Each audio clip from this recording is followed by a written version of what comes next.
Hello दोस्तों। अब तक कि हम कहाँ अपने पिछले इंट्रोडक्शन टाइप में हम ये समझ चुके हैं कि हमें एक्चुअली इस बुक की ज़रूरत क्यों है। हमें ये सब समझ में आ चुका है कि बुक का पढ़ने का हमारा एक मकसद है और वो मकसद क्या है। हमें चीज़ें वो क्लियर हो चुकी हैं। अब हम आगे बढ़ते हैं। आज से हमारा चालू होता है अध्याय 1। अगर आपने पहले के इंट्रोडक्शन नहीं देखा है तो मैं ज़रूर कहूँगा कि एक बार आप इंट्रोडक्शन इस बुक का ज़रूर देख लें, क्योंकि इंट्रोडक्शन आपको बहुत सारी चीज़ें, आपका कंसेप्ट, क्यों इसकी रिक्वायरमेंट है और क्या क्या चीज़ें आपको ज़रूर पढ़नी चाहिए, ये सारी चीज़ें एक बेसिक आइडिया आपको देगा। तो चलिए अब आगे का स्टार्ट करते हैं। अध्याय 1, rich dad poor dad. Robert Kiyosaki के अनुसार मेरे दो डैडी थे, एक अमीर और दूसरे गरीब। एक बहुत पढ़े लिखे थे और समझदार थे। वे पीएचडी थे और उन्होंने अपने 4 साल के अंडरग्रेजुएट कार्य को 2 साल से भी कम समय में कर लिया था। इसके बाद वो आगे पढ़ने के लिए Stanford university, university of Chicago तथा नॉर्थवेस्टर्न यूनिवर्सिटी गए और यह सब उन्होंने पूरी तरह से स्कॉलरशिप के सहारे ही किया। मेरे दूसरे डैडी 8वीं से आगे नहीं पढ़े थे, परंतु दोनों ही अपने करियर में सफल थे। दोनों ने जिंदगी भर कड़ी मेहनत की थी। दोनों ने ही काफ़ी पैसा कमाया था, परंतु उनमें से एक पूरी जिंदगी पैसों के लिए परेशान होता रहा और दूसरा हवाई के सबसे अमीर व्यक्तियों में से एक बन गया। एक के मरने पर उसके परिवार, चर्च और जरूरतमंदों को करोड़ों रुपए की दौलत मिली और दूसरा अपने पीछे कर छोड़कर मरा। मेरे दोनों ही डैडी इरादे के पक्के, चमत्कारी और प्रभावशाली थे। दोनों ने मुझे सलाह दी थी, परंतु उनकी सलाह एक सी नहीं होती थी। दोनों ही शिक्षा पर बहुत ज़्यादा जोर देते थे, परंतु उनके द्वारा सुझाए गए पढ़ाई के विषय अलग-अलग थे। अगर मेरे पास केवल एक ही डैडी होते, तो मैं या तो उनकी सलाह मान लेता या फिर ठुकरा देता। चूँकि सलाह देने वाले दो थे, इसलिए मेरे पास दो विरोधाभासी विचार होते थे, एक अमीर आदमी का, दूसरा गरीब आदमी का। किसी भी एक विचार को सीधे-सीधे मान लेना या ना मानने के बजाय मैं उनकी सलाहों पर काफ़ी सोचा करता था, उनकी तुलना करता था और खुद के लिए फैसला लिया करता था। समस्या यह थी कि अमीर डैडी अभी अमीर नहीं थे और गरीब डैडी अभी गरीब नहीं थे।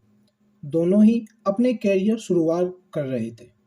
दोनों ही दौलत तथा परिवार के लिए मेहनत कर रहे थे, परंतु पैसे के बारे में दोनों के विचार और नज़रिए एकदम अलग थे।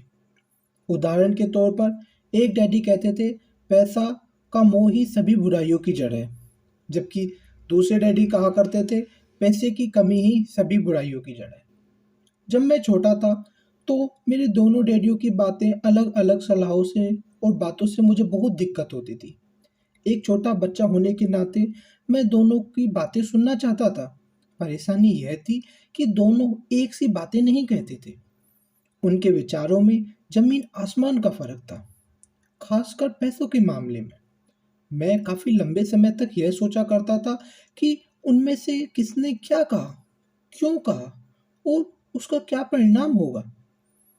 मेरा बहुत सा समय सोच विचार में ही गुजर जाता था। मैं खुद से बार बार इस तरह के सवाल पूछा करता, उन्होंने ऐसा क्यों कहा, और फिर दूसरे डैडी की कही हुई बातों के बारे में भी इसी तरह के सवाल पूछता। काश मैं यह बोल सकता, हाँ वो बिल्कुल सही है, मैं उनकी बातों से पूरी तरह सहमत हूँ, या ये कहकर मैं सीधे सीधे उनकी बातें ठुकरा सकता। बूढ़ों को यह नहीं पता कि वह क्या कह रहा है। चूंकि दोनों ही मुझे प्यार करते थे, इसलिए खुद के बारे में सोचने पर मजबूर होना पड़ा। इस तरह मेरी सोचने की आदत बन गई, जो आगे चलकर मेरे लिए बहुत फायदेमंद साबित हुई। अगर मैं एक तरह से ही सोच पाता तो ये मेरे लिए इतना फायदेमंद नहीं हो पाता। धन दौलत का विषय स्कूल में नहीं बल्कि घर पर पढ़ाया जाता है। शायद इसलिए अमीर लोग और ज़्यादा अमीर होते जा रहे हैं, जबकि गरीब और ज़्यादा गरीब होते जा रहे हैं और मध्यम वर्ग कर्ज में डूबता जा रहा है। हम में से ज़्यादातर लोग पैसे के बारे में अपनी माता-पिता से सीखते हैं।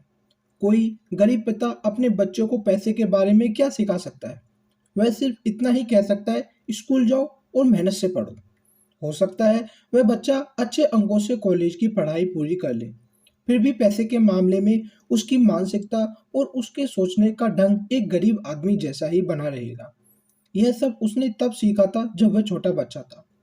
धन का विषय स्कूलों में नहीं पढ़ाया जाता। स्कूलों में शैक्षणिक और व्यावसायिक निपुणता पर जोर दिया जाता है, न कि धन संबंधी निपुणता पर।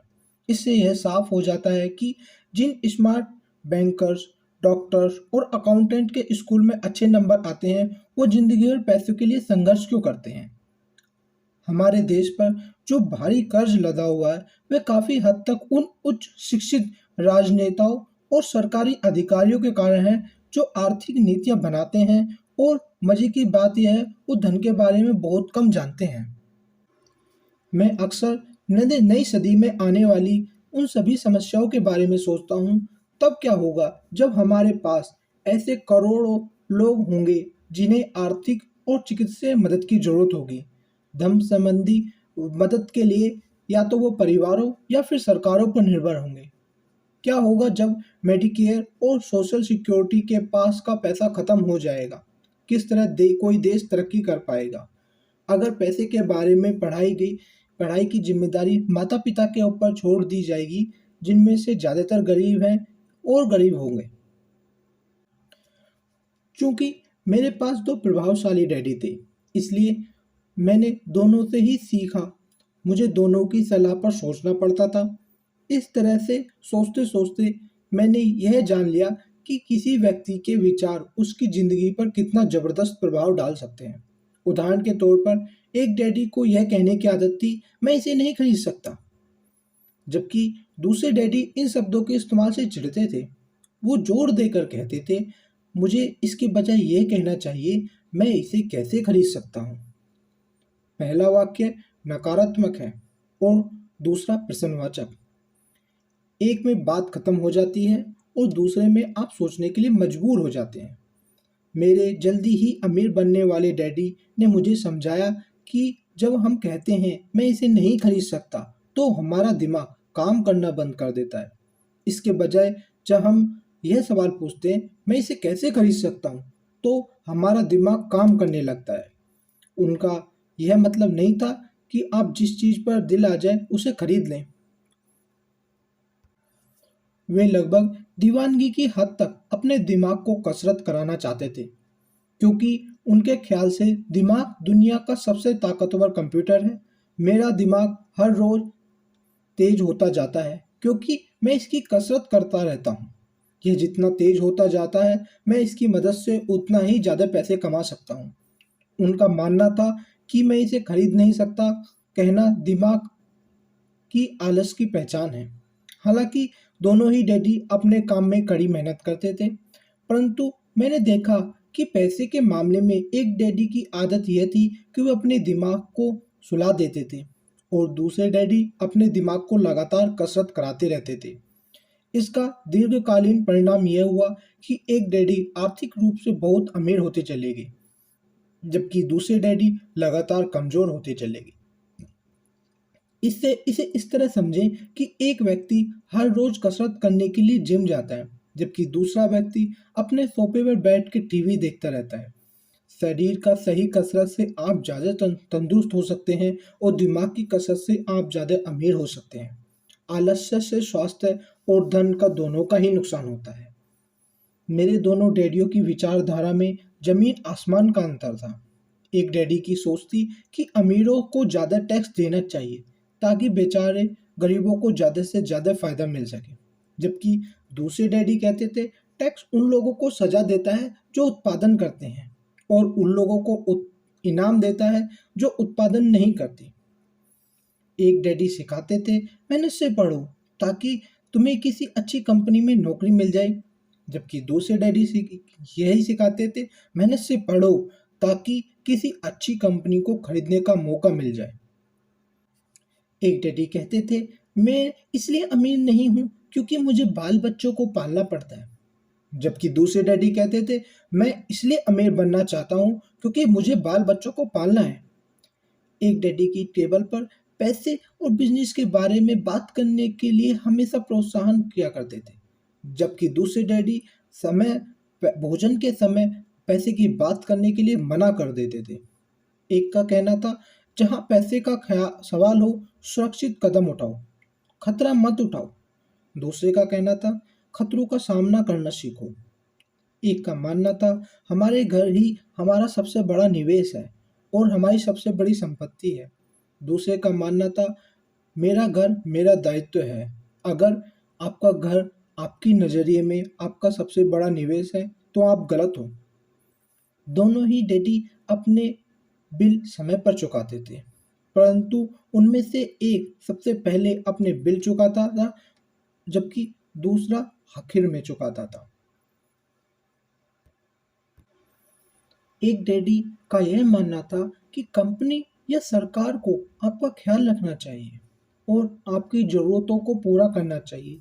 वे हमेशा तनख्वाह में बढ़ोतरी, रिटायरमेंट योजनाओं, मेडिकल लाभ, बीमारी की छुट्टी, छुट्टियों के दिन और बाकी सुविधाओं के बारे में चिंतित रहते थे। वे अपने दोनों चाचाओं से बहुत प्रभावित थे, जो सेना में चले गए और 20 साल के सक्रिय जीवन के बाद उन्होंने अपने रिटायरमेंट और जीवन भर के आराम का इंतजाम कर लिया था। वो मेडिकल लाभ के विचार को पसंद करते थे और सेना द्वारा उनके रिटायर कर्मचारियों को दी जा रही सुविधाओं की भी तारीफ करते थे। उन्हें विश्वविद्यालय का टर्नओवर सिस्टम भी काफ़ी पसंद था। कई बार नौकरी से आजीवन मिल रही सुरक्षा और नौकरी के लाभ नौकरी से ज़्यादा महत्वपूर्ण हो जाते हैं। वो अक्सर यह कहते थे, मैं सरकार के लिए बहुत मेहनत से काम किया है और इसके बदले में मुझे ये लाभ मिलने चाहिए। दूसरे डैडी पूरी तरह से आर्थिक स्वावलंबन में विश्वास करते थे। वो सुविधाभोगी मानसिकता के विरोधी थे। वे यह मानते थे, इस तरह की मानसिकता के लोगों को कमज़ोर और आर्थिक रूप से ज़रूरतमंद बनाती है। उनका दृढ़ विश्वास था कि आदमी को आर्थिक रूप से सक्षम होना चाहिए। एक डैडी कुछ डॉलर बचाने के लिए परेशान रहे, दूसरे डैडी एक के बाद एक निवेश करते रहे। एक डैडी ने मुझे बताया कि अच्छी नौकरी तलाशने के लिए अच्छा सा बायोडाटा कैसे लिखा जाए। दूसरे ने मुझे ये सिखाया कि कैसे मजबूत व्यावसायिक और वित्तीय योजनाएं लिखी जाएं, जिनसे वो नौकरियां दे सकूं।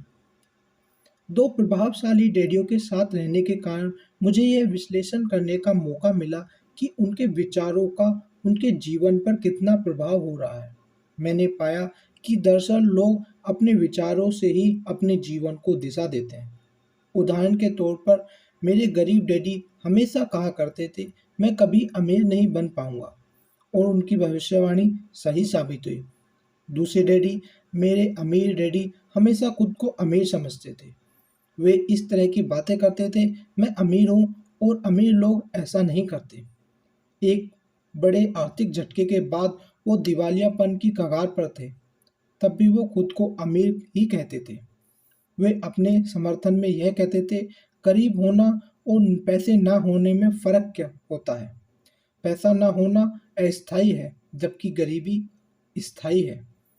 मेरे गरीब डैडी यह भी कहते थे, मेरे पैसे की में कोई रुचि नहीं है या पैसा महत्वपूर्ण नहीं है। मेरे अमीर डैडी हमेशा कहते थे, पैसे में बहुत ताकत है।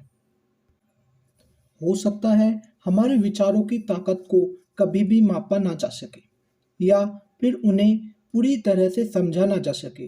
फिर भी बचपन में ही मैं यह समझ गया था कि हमें अपने विचारों पर ध्यान देना चाहिए और अपनी अभिव्यक्ति पर भी। मैंने देखा कि मेरे गरीब डैडी इसलिए गरीब नहीं थे क्योंकि वो कम कमाते थे, बल्कि इसलिए गरीब थे क्योंकि उनके विचार और काम गरीबों की तरह थे। दूसरे डैडी इसके बिल्कुल विपरीत थे। दो डैडी होने के कारण बचपन से ही मैं इस बारे में बहुत सावधान हो चला था कि मैं किस तरह की विचारधारा अपनाऊं। मैं किसकी बात मानूं, अपने अमीर डैडी की या अपने गरीब डैडी की। हालांकि दोनों ही शिक्षा और ज्ञान को बहुत महत्वपूर्ण मानते थे, परंतु क्या शिक्षा दी जाए, क्या सीखा जाए, दोनों में राय काफ़ी अलग थी। एक चाहते थे मैं पढ़ लिख कर कड़ी मेहनत करूं, डिग्री लूं और पैसा कमाने के लिए एक अच्छी सी नौकरी ढूंढ लूं। वो चाहते थे मैं एक पेशेवर अधिकारी, वकील, अकाउंटेंट बन जाऊं या एमबीए कर लूं। दूसरे डैडी मुझे प्रोत्साहित करते थे मैं अमीर बनने के रहस्य सीख लूं, यह समझ लूं कि पैसा किस तरह काम करता है और यह सब जान लूं कि इससे अपने तरह कैसे काम लिया जाता है। मैं पैसे के लिए कभी काम नहीं करता, इन शब्दों के बारे में बार बार मुझे दोहराया जाता था। पैसा मेरे लिए काम करता है। 9 वर्ष की उम्र में मैंने यह फैसला किया कि पैसे के बारे में मैं अपने अमीर डैडी की बात सुनूंगा और उनसे सीखूंगा। यह फैसला करने का मतलब था मैंने गरीब डैडी की बातों पर ध्यान न देना। हालांकि उनके पास कॉलेज की बहुत सारी डिग्री थी जो मेरे अमीर डैडी के पास नहीं थी। तो इन सारी बातों ने मुझे कुछ सबक सिखा दिए थे। सबक नंबर 1, अमीर लोग पैसे के लिए काम नहीं करते। सबक नंबर 2, पैसे की समझ क्यों सिखाई जानी चाहिए। सबक नंबर 3, अपने काम से काम रखो। सबक नंबर 4, टैक्स का इतिहास और कॉरपोरेशन की ताकत। सबक नंबर 5, अमीर लोग पैसे का आविष्कार करते हैं। सबक नंबर 6, सीखने के लिए काम करें, पैसे के लिए काम ना करें। और इस तरह हमारा अध्याय 1 अब समाप्त होता है। अब हम अध्याय 2 में सबक नंबर 1, अमीर लोग पैसे के लिए काम नहीं करते के साथ कल की वीडियो में दोबारा से मिलेंगे। I hope you gain something from my